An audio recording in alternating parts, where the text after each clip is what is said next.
Hello and welcome back to another episode of the Soma Sports Broadcast. I'm Benny and I'm here with Jaden, Brandon, Philip. And today, as we go into the NFL playoffs, I want to know from each of you, who do you think is the biggest threat? And I'll go first, and I think it's going to be the Kansas City Chiefs, just for obvious reasons. They've won the last two Super Bowls, and despite them not playing the best in the regular season, even though they went 15-2, towards the end of the season, I noticed they started figuring it out, and that big win, 29-10 versus the Steelers, and then the following week they got a big win against the Texans, or was it the week before, one of them, and I just think the Chiefs, it's a scary time for the rest of the NFL teams as the Chiefs are just figuring it out and team to look out for in the playoffs. So I've got the Bills. I think they're due for some Super Bowl contention here. They do have a habit of losing to the Chiefs in the playoffs, but I think they're going to break that here and go to the Super Bowl. I think it's going to be the Bills also. I'm a Bills fan, obviously, but the Chiefs, they haven't been winning by much. They don't have a single game where they've scored over 30 points, and all their games are all really close games. I don't think they're going to be too good, and I know they're obviously going to be better in the postseason, but I still think it's going to be the Bills.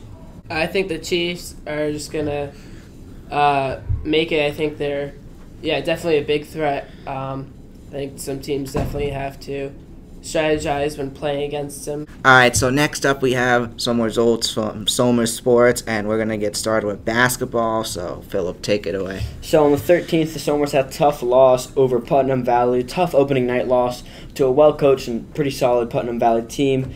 Just some points to mention: Santor with 24 and Spano with 9. And the next day, the 14th, Somers took on Carmel. They lost that game by 5 points, 58-53. Spano made the all-tournament team with 18 points that game. Quinones with 13 points. O'Brien with 12 points. And Carmel was paced by Mercer with 24 and Lowland with 13. Somers lost against Mahopac 57-72. They took a tough loss to a solid Mahopac team the morning of the 21st. And Santor led Somers 31 points, and Spano got 12 points. And then on December 23rd, the Somers Tuskers took on Tappan Zee, and we actually got to call that game in addition to the Mahopac game, and it was just not a good day for Somers. Tappan Zee dominated all day. It was just a bad hit for Somers, and Santor and Martin both led Somers with 7 and 6 points. And on December 27th, Somers got their first win of the season against Clarkstown North, taking that game closely 53-51. Somers was down 11 at halftime, and they took a 20-6 third quarter to steal the win over the Clarkstown North. And Santor finished with 19 points, Decker with a double, 12 points, 12 and rebounds, Kaimeg with 6 points, and Quinones with 5 points. And then on December 28th, Somers took on Obama, where they lost 50-44, Obama High School. And then it was a tough loss. They were down 8 at halftime. They stormed back, but they just fell short at the end. Santor in that game had 16 points, Quinones with 11, and Decker had 8. And on the 4th of this year, Somers took on Saunders, and they won 55-52. Santor with 16, Decker with 13, and Spano with 12. All right, now just a quick Somers varsity bowling team results. On January 6th, Somers won over John Jay. Alright, so next up we are on to our NFL Week 18 recap, and I'm going to get started. I'm recapping the games NFC North and NFC South. So first game I'll be doing is the Bears and the Packers, and Packers who took a lead late, going up by 1, but the Bears had the ball, Caleb Williams hands, and coming off 10 straight losses, the Bears drove down the field and were set up for a game-winning field goal. This is the same thing that happened last time these two played, and last time he missed it. This time it went in, and the Bears at least have some happy news to end the season as they beat the Packers 24-22. And then Lions-Vikings. This was probably the most hyped matchup in years. 2-14-2 teams. The winner gets the first seed in the NFC. But the Lions and Dan Campbell came to play. Vikings were not prepared for this matchup.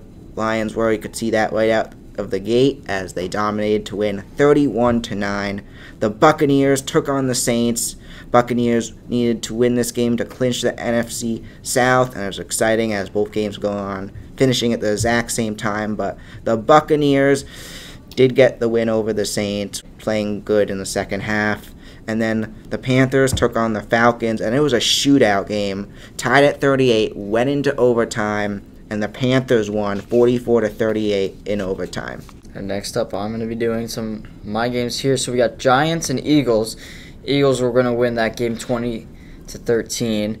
And when we have the Commanders and Cowboys, Commanders win 23-19. On the other side, on the AFC, the Broncos win against the Chiefs 38-0. Bit of an interesting score. I think we can definitely tell that the Chiefs were playing their backups. And then Chargers Raiders 34-20.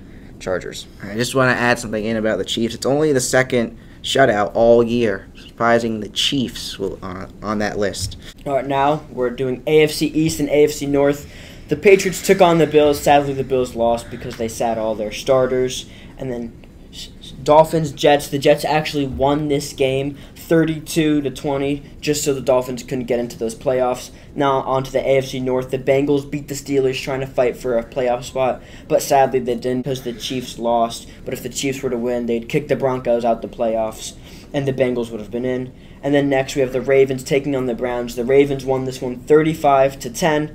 The Ravens clinched the 3 seed and the division. So next up we will be predicting NFL wildcard games. So first game we'll be doing is Texans-Chargers, and I think the Chargers are going to take that one 23-10. Brandon? I think the Chargers are going to win 28-20. The Chargers also winning 27-21. Texans 2014.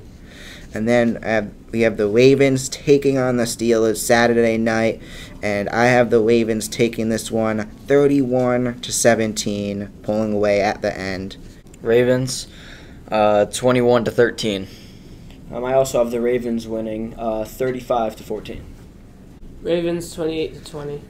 And then we have the Bills taking on the Broncos, a 2-7 matchup. Should be an exciting game, but I have the Bills coming out, just showing that they're the better team, winning 31-13.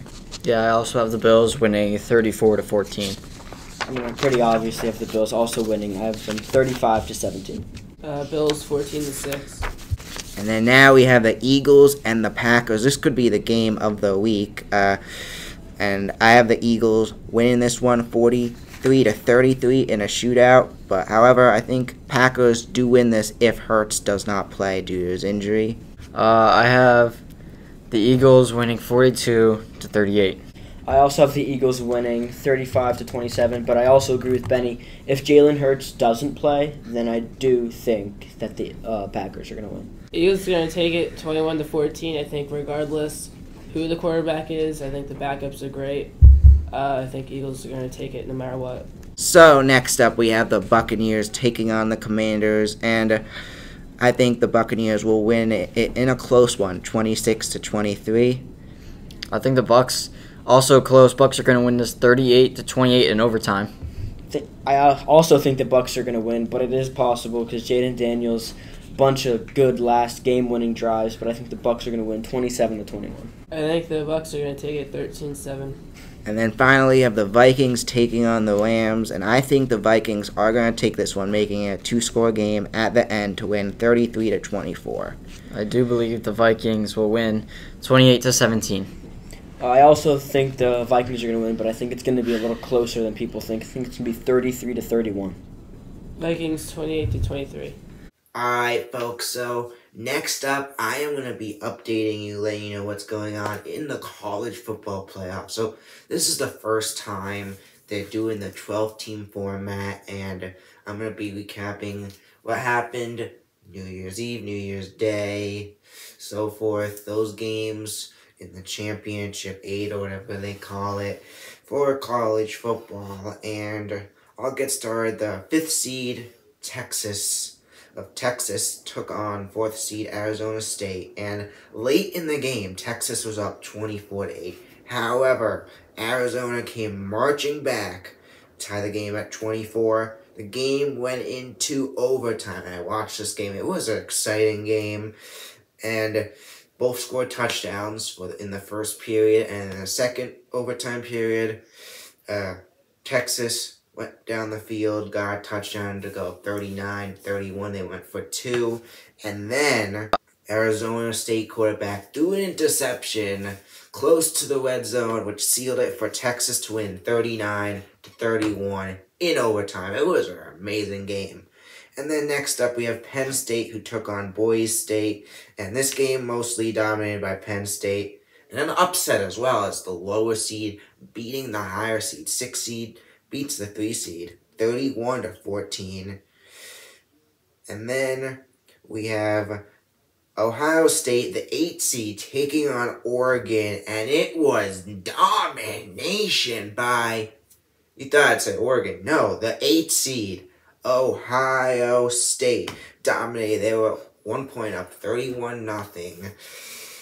I was surprised, even though Ohio State has been in the playoff 4 before for college football. Oregon, I don't remember being in it any times recently, and Ohio State came and dominated 41 to 21 was the final score.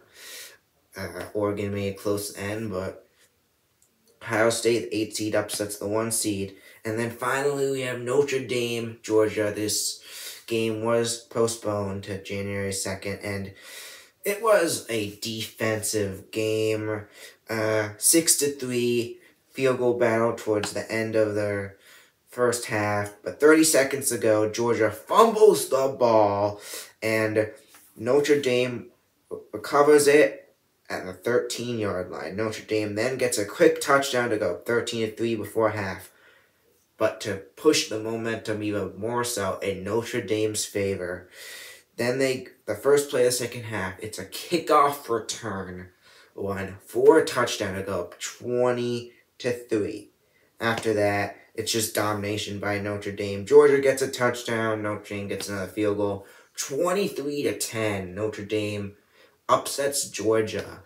And Georgia, not in the championship for the first time, I feel like that's happened in years, and Carson Beck out may be part of it, but yeah, Georgia are not able to advance to the Final Four, and first, even though this is the first time this has happened, first time none of the top 4 teams made it to the championship four.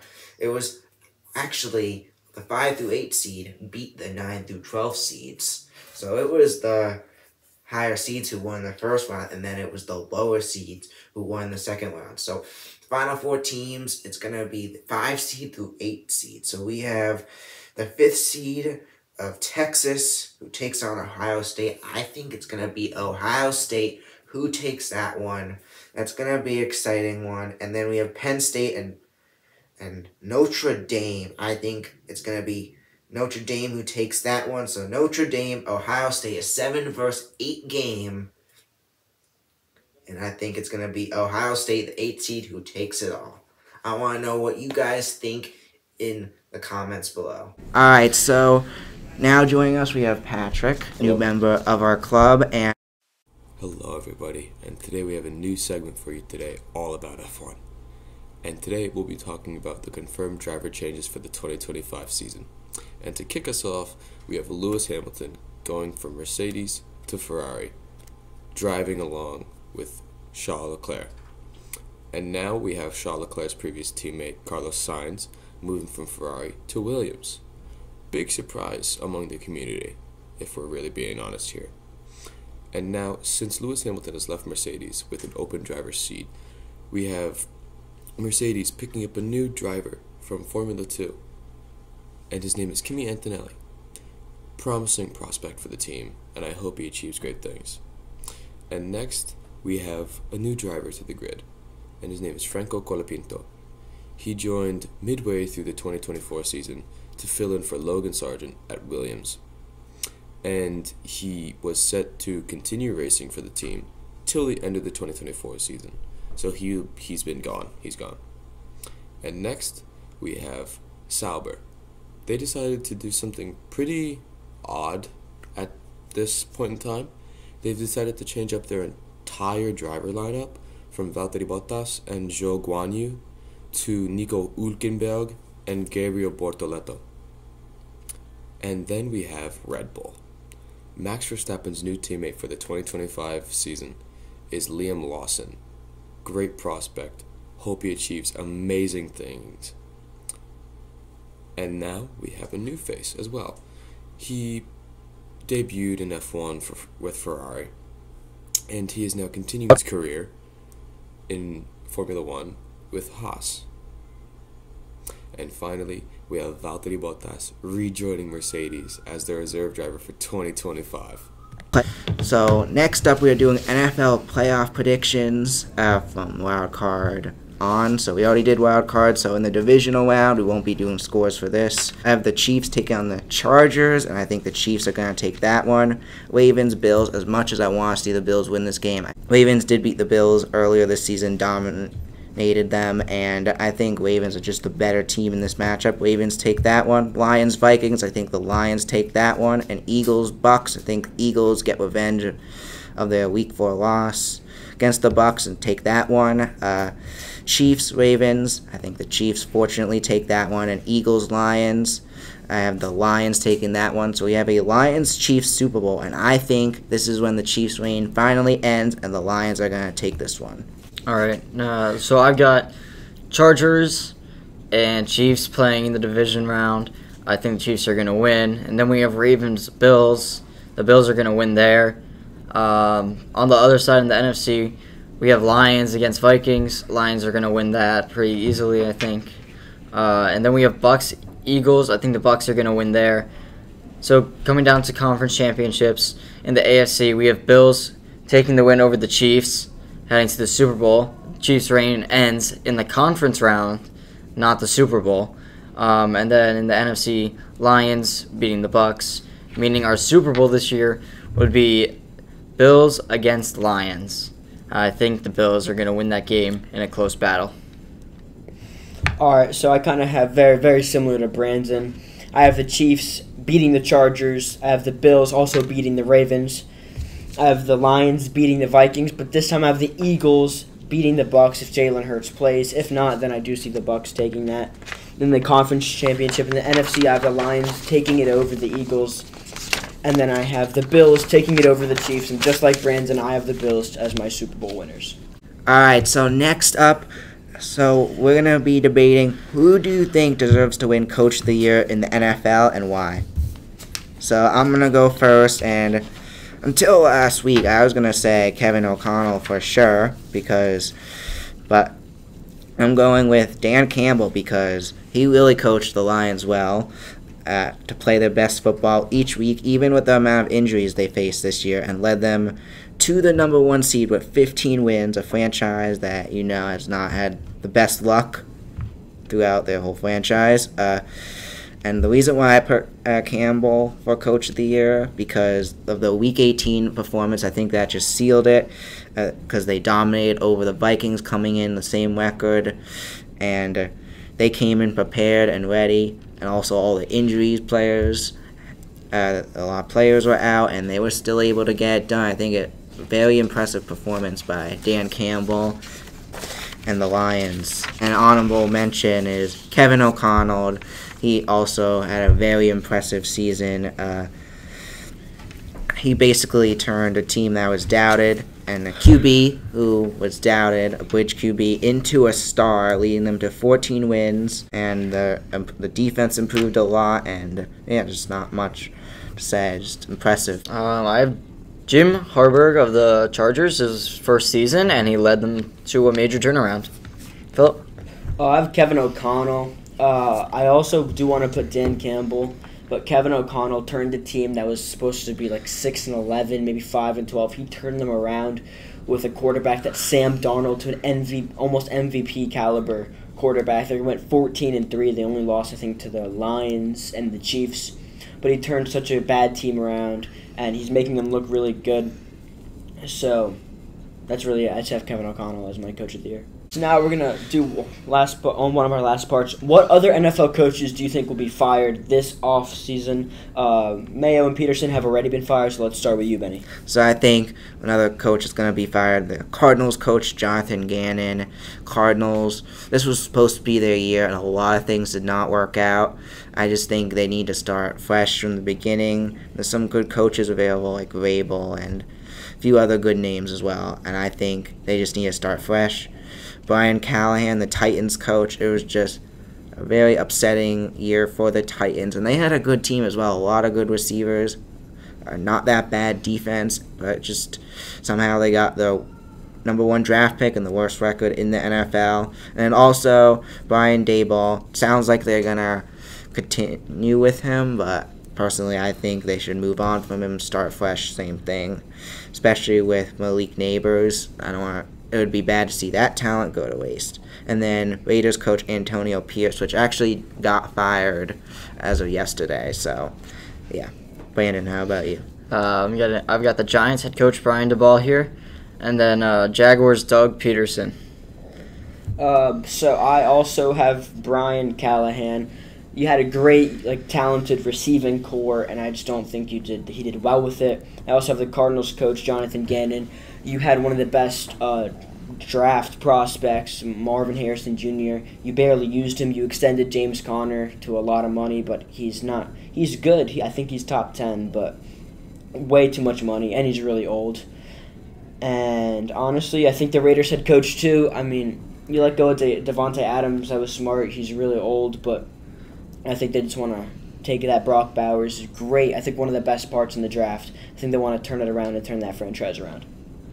What's going on, guys? It's Shabby. I'll be talking to you guys about the Spanish Super Cup being held over the weekend and tomorrow, which is going to be Wednesday and Thursday at the time of this recording.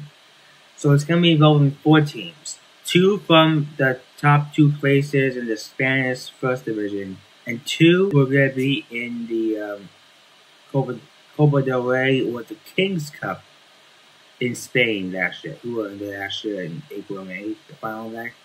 It was good. It involves Real Madrid, obviously, Barcelona, of course, and Athletic Club and Mallorca. So, I think we all heard about Real Madrid and Barcelona, to be honest with you. But no one really talks about Athletic Club and Mallorca. And I'm not going to get into them too much. But the 2 matches are going to be Athletic Club and Barcelona tomorrow, which is going to be Wednesday at 2 p.m. So, here's my take on this matchup. It involves Lamine Yamal, who is on Barcelona, and Nico Williams, who is on Athletic Club. Those 2 players played on the Spain European Championship team in June. They looked pretty well together, but there were some contract negotiations that failed with Nico Williams going to Barcelona. But he stayed at Athletic Club because that's where he wants to be in. And my take on this game is this. I believe that Barcelona might start off good in the first half. They might just try to get a couple shots in, but it might not go their way. Might score a goal with your Athletic Club. But from Athletic Club winning 4 out of 5 matches in the league, in La Liga, and Barcelona winning less than that, I didn't see how many wins in their last 5 matches in La Liga, excluding the Champions League and Copa del Rey, of course, the King's Cup, if you call it in English. Excluding those 2 factors, as someone who's watched soccer since I was a kid, maybe 7 years old, yeah, I've been in soccer for a long time, I think Athletic Club might be able to come back and potentially win the game winner. And Athletic Club might do something that they've never done in a while, which is head to the Spanish Super Cup final. And that's big because they won the Copa del Rey, and they're playing Barcelona, who didn't really win anything last year, except for the players who won the European Championship in July against England. And now we move on to our next matchup, which is going to be Real Madrid playing Mallorca on Thursday at 2 p.m. My prediction for this one as well is this. I haven't seen that much of Mallorca, to be honest. I've seen a lot from Real Madrid. They're coming off a win that I think was pretty much predictable against Deportiva Minera on Monday in the Copa del Rey or Kings Cup knockout match. I mean, the team they played was like in the 3rd division, so, I think, excuse that, I think Real Madrid, I'm not saying they're gonna win, like, blowout, like 7-0. I think it might be like 3-0. And Mallorca might have a chance to maybe score. But at the end of the day, I know Madrid's gonna win from seeing this matchup. Which brings me to the final. I think it's gonna be Athletic Club and Real Madrid. I predict them to win the semifinal, so they have to play in the final. So I just think, like, looking at this game as like a fan, look, if anything, Real Madrid is good players. Same for Athletic Club. So at the end, Real Madrid just played the game on Monday. Yeah, I think it wasn't even a game. Like they just destroyed the opponents 5-0. And if they beat Mallorca, and they might get there, it's either they're gonna win, we're gonna win. And then if Athletic Club, who just played a matchup against Barcelona, comes in there prepared to win, I do believe this game could go to extra time. Because looking at this is a good matchup. So I think Athletic Club will win the Super Cup. But I want to know from you guys, who do you think is going to win this? Foley, freshman. Ada Papora, freshman. Henry Sposito, go Tuskers. John Seeger. So the first question we're going to ask you tonight, how does it feel to be on the team? This team is great, man. I mean, like, we haven't had this chemistry for my whole life. This team, we've really come together. First couple weeks, we were starting out rough, but I think we've found our place. Make me laugh, but yeah, we did good together. We do good together. It's a good feeling to be out here with, like, boys and get work done. It's great to play with everyone. We play a lot of sports together, and yeah, it's just fun to be out here with everyone. How do you feel you guys did today? I think I didn't do very good. I feel like I could have done better. Probably could have gotten more rebounds. Yeah, that's it. I feel like I played amazing as a player, as a team player and a player myself. I really did well driving to the hoop, and I'm really proud of how I finished today. I didn't do too good. I mean, we had 65 points, and I had like 38 out of them, but, I can always improve on that. Number one bench. As a team, I think we played well. First quarter, we played well. Second quarter, we fell off a little bit. But then we came back, and, we really showed us what we're made of. Is there anything else you guys like to add to this interview? I want to say personally, from my perspective, I really think that Colin Foley is our star player today. He dropped 25. Henry only dropped like 38, I think. But I think Colin may have outshined Henry a little bit today. All right, so I'm here with Tyler Fazio. Now, Tyler, what role do you play on the varsity football team, and what do you do? I was basically a helper. I was considered a coach this year. I would say I basically helped set up the camera for game days and stuff, make sure it was working right, and did some plays in practice with Coach Benny. Awesome. Now, can you tell us how it felt to be on the sideline and, be so involved with the team? It felt so exciting, all the wins, all the exciting bus rides back, especially going to the States again. It was really a fun experience, probably one of my favorite high school experiences I ever had. And then winning it, and having a big parade when we get back in the middle of the night, that was pretty awesome. Yeah, definitely. Hopefully we keep on doing it. Yeah, cool. Now, how is your overall experience on the team, and how do you feel about it? My overall experience, I would say, was pretty amazing. It was a good opportunity. Since comparing from this year to freshman year, I did water, and this year I got more opportunities of doing more things like helping set up cameras and stuff. It felt like more important than comparing to freshman year. Awesome. Thanks for interviewing with us. You're welcome. We are the Soma Sports Broadcasting Club. See you next week. so it gives Harrison more time.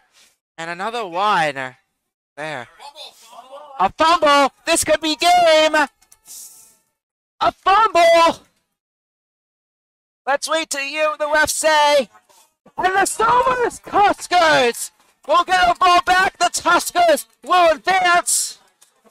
And they will play the winner of the Y versus Yorktown game. And that's a fumble.